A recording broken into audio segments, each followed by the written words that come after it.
Now, so I'm going to have to get through this last bit pretty quickly, but it's really important because it does give us a chance to see some of the other things that the Smoke is very good at. If we just jump down the timeline slightly, what we should find is another shot that's very similar to the one we just worked on. Now, what I want to do here is I want to kind of repurpose this, but I want to do it in a slightly more dynamic way. So if I drop this out of the timeline here, we're going to re-enter into here with what we call action. Now, action is our compositing environment. It's where we can do a whole manner of things, okay? Now, first and foremost, I want to get the information that I just used in that key into my system. So you can see here, when I come in, it looks initially exactly the same. However, I'm going to get rid of these. I don't really want them. I'm going to cut this off, and we're just going to zoom this back a bit. And the reason being is because I'm going to show you the full version of what we actually created for this key, okay? So you can see here, it's exactly the same premise. We only got to this point, though. Now, what we've got here that's different is that there's another couple of layers, okay? So when you get to the final here, you've got a couple more particle passes, and actually what we get is this whole thing on top of each other. It's kind of a bit of a comp with some stuff in front. So it's exactly the same thing. Now, what we're going to do is we're going to take the front out from the final. We're going to take the pixel spread map, and we're going to take the background from here. Now, it looks a lot more complicated than it actually is. Believe me, if I can do this, you can do this. If we come into here now, and we load this into here, and we rotate around this, you'll see that what I've done is I've actually created an image with a hole in it, right? And this is kind of smart. This is when we start getting into the 3D stuff and what we can do. If we come back into here, and I'm going to jump back to my desktop, and I'm just going to load in a couple more of these. So there's this one and maybe this one. And what we're going to start doing is very quickly, we're just going to start building those into our scene. So something like this. If I quickly just split the views here, so we've got a working view over here, which is just a basic schematic. And what we can start doing is we can start maneuvering this in space. So you'll see here, if I just turn the icons on a second, what I'm doing is I'm pushing these back and these forward. And the idea is that what I'm trying to do is give it some kind of three-dimensional space, and you'll see why in a minute. At the moment, the image is flat. However, if I grab these points and we just push these back or forward slightly, you can see that I'm actually bending the dynamics of that image. And when we spin around it, what we're actually doing is we're creating a three-dimensional composition. Now, this is true 3D, okay? We're not messing around here. We're not trying to gimmick anything. We're not making sort of 2.5D. The orthographics here are correct. This is a 3D engine. The best bit about this is actually, to prove that point, if I just hide these a second and we come into our bin node here, what I can actually start doing is bringing in 3D models. So this is a whole range of just sort of primitive models. For the moment, we're going to use a cylinder. Now, if I just make this slightly bigger, like so, and the reason being is if we load in the original background, which is this one here, she's actually, no, that's not the original background. The original background is actually the one that we matched out of the timeline. So the reason I want to bring it in to the background is because it's actually got the pillars in, so you can see these pillars at the side. And what I want to do is I want to recreate the pillars. So out here, we've got a little texture here, which is literally something I just made in Paint. It's literally a painted stroke. We can do that. We can do all manner of things with Paint. But I'm actually going to add it as a displacement map now. This is where it gets interesting. This is actually a true 3D displacement. You'll notice if I start displacing that now, what I get is this, okay? I'm actually going to make my own pillars in here, which is great. I might not have the time or the budget to have some kind of 3D department. So instead, I'm just going to do it all myself. We can set some criteria in here, whether it's on the displacement source itself. As you can see, if I start changing that, I start getting a different kind of output over here.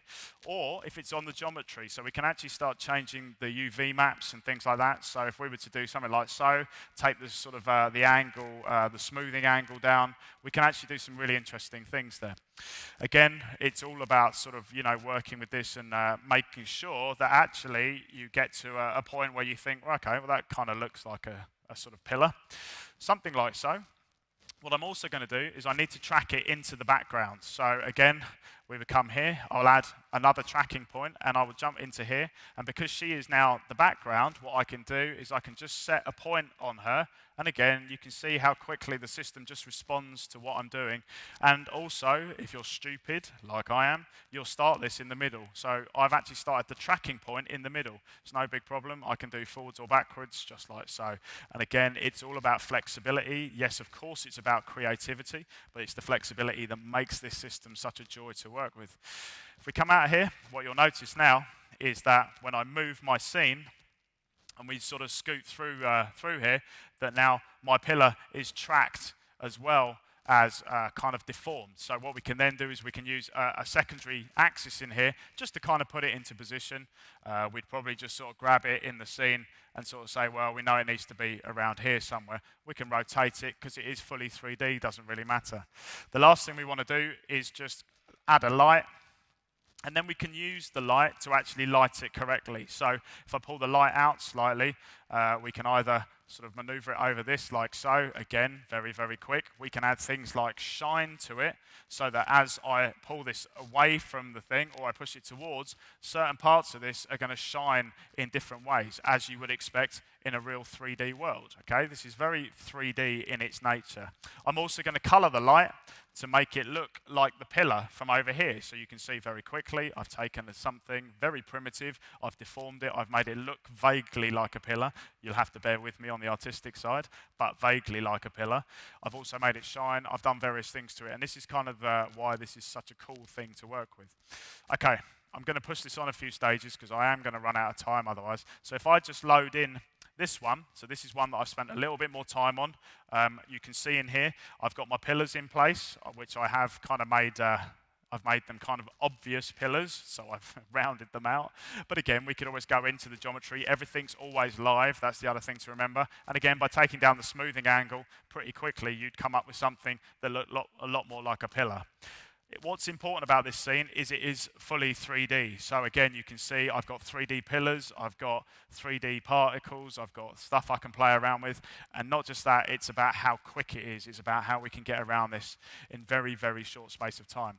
The other thing, there's just a couple more things I want to show you. If I turn my icons back on and we come to here, I've basically got this little thing at the bottom here. Now, if I just unhide this little thing at the bottom, what you're going to find is that in a minute, we're going to get this, okay? Now, everyone will go, yeah, okay, lens flares, I've seen plugins, whatever. However, okay, and this is the difference. If I spin around this scene, and you don't have to clap at this point, okay, I'll just point that out, but I sort of expect it. This is 3D, right? Thank you very much, Mum. You can see here we are actually working in 3D, okay? This is true volumetric light, and this is something that we've been working on for a long time, a lot longer than I like to think about. But you can come in here and you can actually now move around this. Now, the important bit about this is not only that, but you also have the ability to just grab bits of it, maneuver it around, change how it looks. I don't like this streak particularly, so I'm going to get rid of it. So on and so forth. If I want to colour it, I can make it a totally different colour. I can do loads of bits and pieces. It's basically a substance that we can get in amongst and play around with. So this is pretty amazing. The other bit that's really amazing, and if you were sort of perceptive when you sat down, hopefully you didn't sit on a pair of 3D glasses because they were expensive. Now, what we're going to do here is if you just, don't put them on just yet, just hold your horses, all right? I can hear rustling. What we can do now, and this is one of the great things about this release of the Smoke on the Mac, is that we can actually do a great deal of dimensionalization. So what the beauty of this is that not only is this 3D mono, okay, but actually if we were to come into our sort of tool palette at the bottom here, what we can actually do now is we can add a thing called an FBX camera. Now, an FBX camera will allow us to turn a normal scene into a stereo scene. So if you have your glasses to hand and you want to just see this in 3D, I'm going to actually just turn these off. And what you should find, and I don't know, because you might be at totally the wrong angle, but this should look like a 3D scene. Okay, now we can work with this in totally 3D, okay? What that means is if I was to now just quickly switch to here and grab her, for example, and switch back to this, what I can do is I can actually start pulling her towards the camera, but actually just changing her perspective in terms of the convergence. And what we're doing is we're pulling her in front or pushing her behind the screen plane.